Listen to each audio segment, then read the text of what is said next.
Veneration Society, something of the like-mindedness of the people that have come together. And really what we're seeing in all of the work, I think, is a decentering of the artist. There's something about all of the work that says actually the artist isn't the most important thing, the artwork isn't the most important thing. It's more about encountering nature on its own terms. And everyone is doing that in a very different sort of way. So some people are very interested in the details, so the naturalism.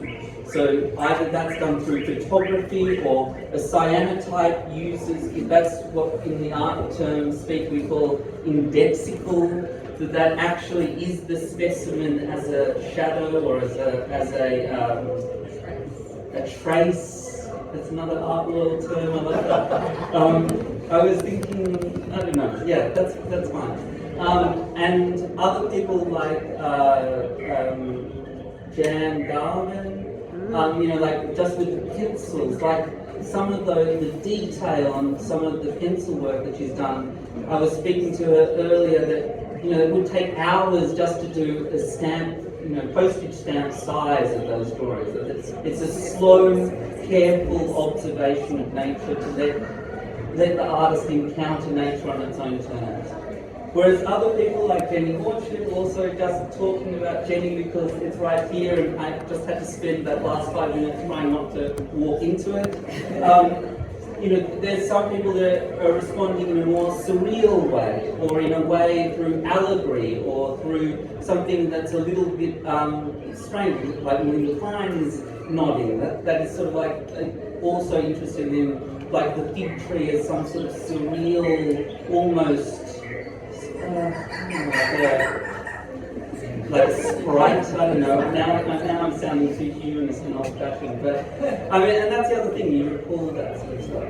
And then other people are really interested in the Anthropocene, and so the Anthropocene is sort of when you admit that there is no such thing as Mother Nature anymore, that there is no nature to return to, that humans are already part of it, and that we are part of the problem, but also we have to be part of the solution. And I think that that's really also where the Tree Veneration Society comes in. There's this idea that actually if we don't do anything, then nobody will, and that there's nowhere to go from where we are now.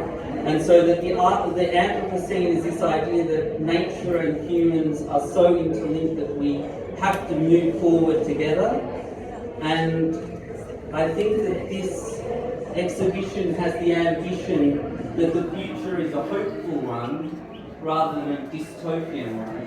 And even when people are showing dystopian futures, it's just a hope that we don't end up there.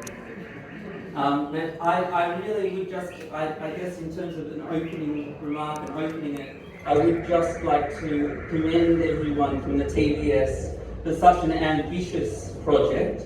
I know this is not the first of the arboreal narratives, but it's definitely the biggest, is that right?